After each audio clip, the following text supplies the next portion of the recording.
আসসালামু আলাইকুম, সবাই কেমন আছেন?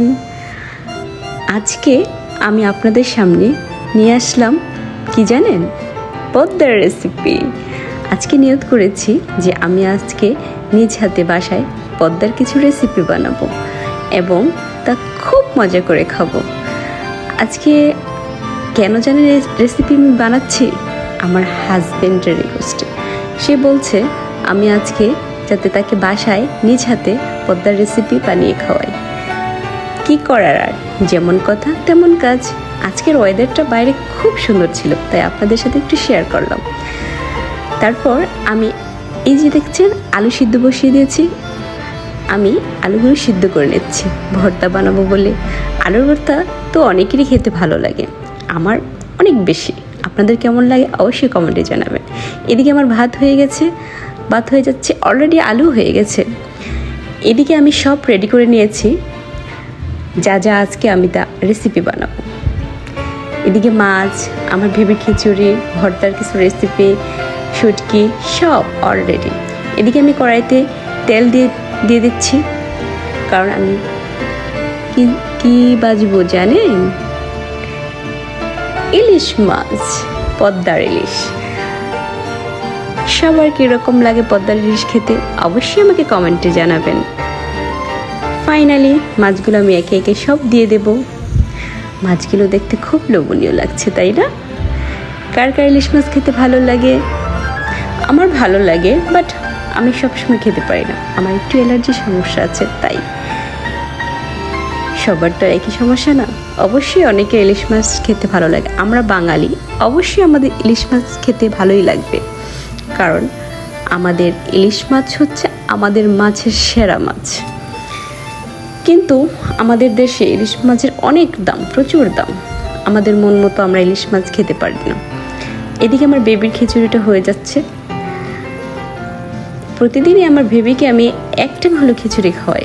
আমার মনে হয় যে আমার বেবিকে খিচুড়িটা খাওয়ালে আমার একটু তৃপ্তি লাগে। এদিকে আমার মাছগুলো হয়ে গেছে অলরেডি। আর যে মাছ ভাজার তেলটুকু বেশি হয়েছিল, ওই তেলেই আমি বেগুনগুলো ভেজে নিচ্ছি, কারণ পদ্মার রেসিপি হবে আর বেগুন ভাজা হবে না, এটা মোটেই নয়। তাই আমি বেগুনগুলো একে একে সমস্ত ভেজে নিচ্ছি।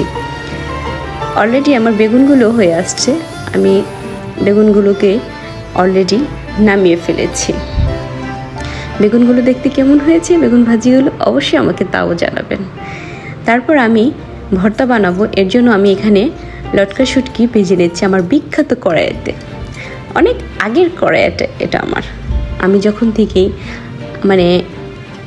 একসাথে না, আলাদা সংসার যখন আমার আলাদা হয়েছে তখন থেকেই কড়াইতে আমি ইউজ করি।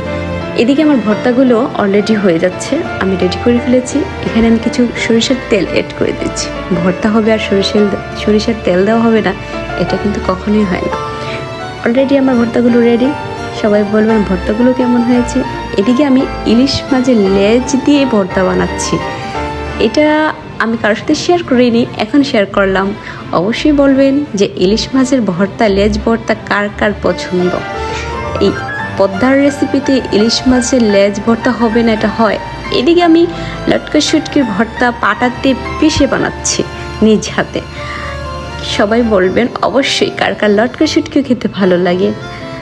অলরেডি আমার ভিডিওটা তেমন করে নেওয়া হয়নি, কারণ আমি এক হাতে নিজ হাতে ভিডিও করি, এর জন্য।